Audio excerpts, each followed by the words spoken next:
पश्चिम बंगाल में voter list को लेकर सियासत तेज हो गई है। तृणमूल कांग्रेस के राष्ट्रीय महासचिव अभिषेक बनर्जी ने अब मुख्य चुनाव आयुक्त ज्ञानेश कुमार को पत्र लिखकर राज्य की सप्लीमेंट्री वोटर लिस्ट तुरंत जारी करने की मांग की है। अभिषेक बनर्जी ने यह पत्र उस समय लिखा है जब उन्होंने कोलकाता में चल रहे धरना मंच से चुनाव आयोग को चेतावनी देते हुए कहा कि वोटर लिस्ट को लेकर राज्य में गंभीर स्थिति बन गई है और इस मामले में सुप्रीम कोर्ट के निर्देशों का पालन करना जरूरी है। मंच से अभिषेक बनर्जी ने दावा किया कि राज्य में बड़ी संख्या में मतदाताओं के नाम वोटर लिस्ट से हटाए गए हैं। उनके अनुसार दिसंबर में जब ड्राफ्ट वोटर लिस्ट जारी हुई थी तब करीब 58 लाख मतदाताओं के नाम सूची से हटाए गए थे।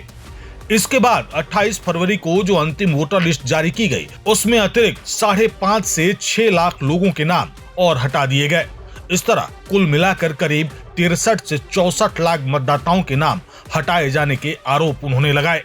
अभिषेक बनर्जी ने यह भी कहा कि अभी भी 60 लाख से अधिक मामलों की जांच और सुनवाई लंबित है। अगर इन सभी मामलों को जोड़ा जाए तो कुल मिलाकर करीब 1 करोड़ 24 लाख मतदाताओं का मामला विवाद के दायरे में आ जाता है। उनका कहना है कि इतनी बड़ी संख्या में मतदाताओं के नाम को लेकर अनिश्चितता लोकतांत्रिक प्रक्रिया के लिए एक गंभीर सवाल खड़े करती है। मुख्य चुनाव आयुक्त को लिखे अपने पत्र में अभिषेक बनर्जी ने कई अहम मुद्दों को उठाया है। उन्होंने मांग की है कि 28 फरवरी को जारी अंतिम वोटर सूची में सुप्रीम कोर्ट के निर्देशों के मुताबिक रोजाना जारी होने वाली सप्लीमेंट्री या अतिरिक्त सूची में शामिल मतदाताओं के नाम भी जोड़े जाएं। साथ ही इस बारे में स्पष्ट सरकारी अधिसूचना जारी करने की भी मांग की गई। उन्होंने यह भी आरोप लगाया कि वोटर लिस्ट से जुड़ी जांच की प्रक्रिया को लेकर चुनाव आयोग की ओर से पर्याप्त पारदर्शिता नहीं दिखाई जा रही। जानकारी के मुताबिक न्यायिक अधिकारियों के लिए एक विशेष पोर्टल बनाया गया है जहां सत्यापन से जुड़े दस्तावेज और निर्णय अपलोड किए जाते हैं, लेकिन आम जनता और राजनीतिक दलों को इस प्रक्रिया की स्पष्ट जानकारी नहीं दी जा रही, जिससे पूरे मामले को लेकर भ्रम की स्थिति बनी हुई है।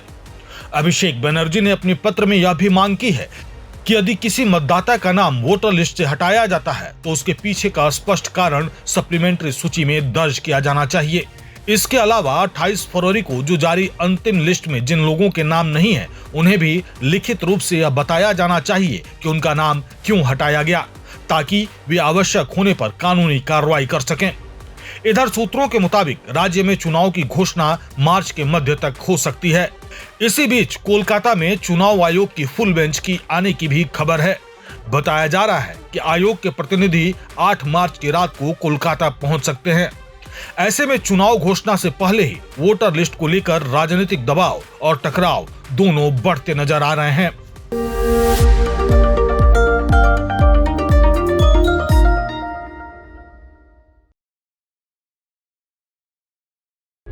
प्रभातखबर.com, विश्वास वही, रफ्तार नहीं।